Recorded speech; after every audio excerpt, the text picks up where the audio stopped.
Luke Skywalker and Han Solo rescued the princess, destroyed the Death Star, but their story didn't end there. This is Allie Townsend for Time, and in honor of the 30th anniversary of The Empire Strikes Back, we went in search of a new way to continue the legacy of Star Wars. Luckily, the hilarious Matthew Lekowitz created a way to meld modern fitness trends with classic Jedi training. I knew I had to take a class.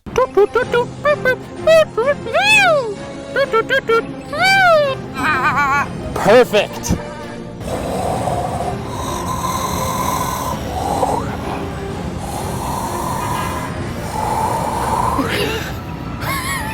So the idea was, maybe you do a warrior pose, or a crow pose. I don't know how a crow is supposed to feel, what's a warrior supposed to feel. However, you give me a TIE fighter pose, you give me a Jedi pose. Now those are things that have meaning to me, they have resonance, and I feel like I can really get into those more than I would, more traditional yoga. We're gonna connect to the Force, we're gonna get the midichlorian flowing, and have a good time.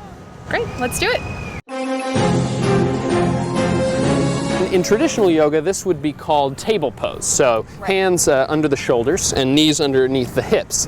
However, in Star Wars yoga, what's so inspirational about being a table? What can we find from that? However, what if you channeled the AT-AT walker? This, of course, from the system of Hoth. So here I want you to take your left hand back a couple inches, take your right hand forward a couple like you're walking, turn your head, and you look like this. Excellent. Good.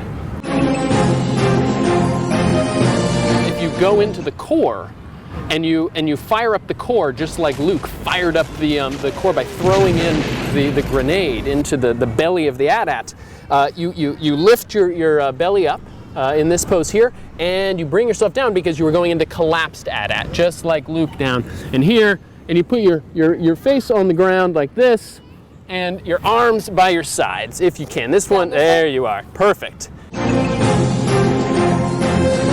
So crouch into a ball here, TIE fighter, excellent. And now, I want you to lift your elbows. We need to make the wings excellent. So this would be beginning TIE fighter here, and here again, a lot of core. Your wings are here just to really help you navigate in the vacuum of space.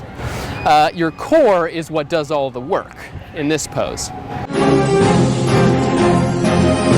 You extend your arms down next to you like this, and this is the first level of the pose. It's a good place to be. Good place to be is in this pose here. Advanced, however, you actually want to remember this. Sometimes R2-D2 is sitting on his cylinder and his arms, but then when he has to move, he of course raises himself up like this. Very hard pose.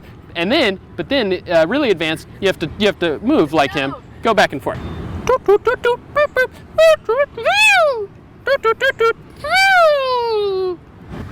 think the Force is failing me. Tourists in New York's Central Park couldn't keep their eyes off of us, so Matthew invited them to join along. We met yoga fit instructor Katie Harden, who volunteered and quickly caught on to the new brand of yoga. Push back into downward facing Wookiee, which is like downward facing dog, except you raise one hand, and in very advanced postures, you make the Chewbacca sound. Perfect.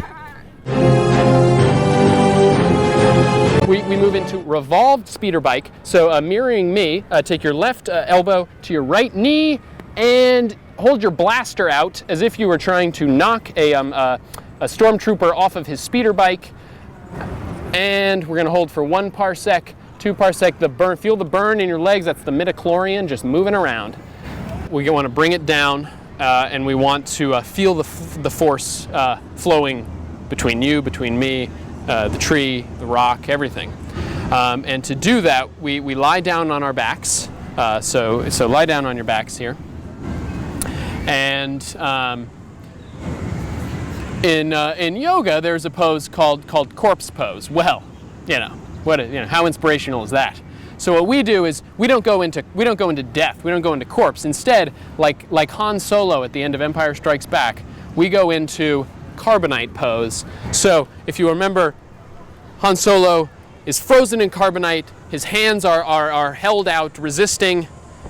His eyes are closed, his head is back, and we rest like that for 2 years while they make Return of the Jedi.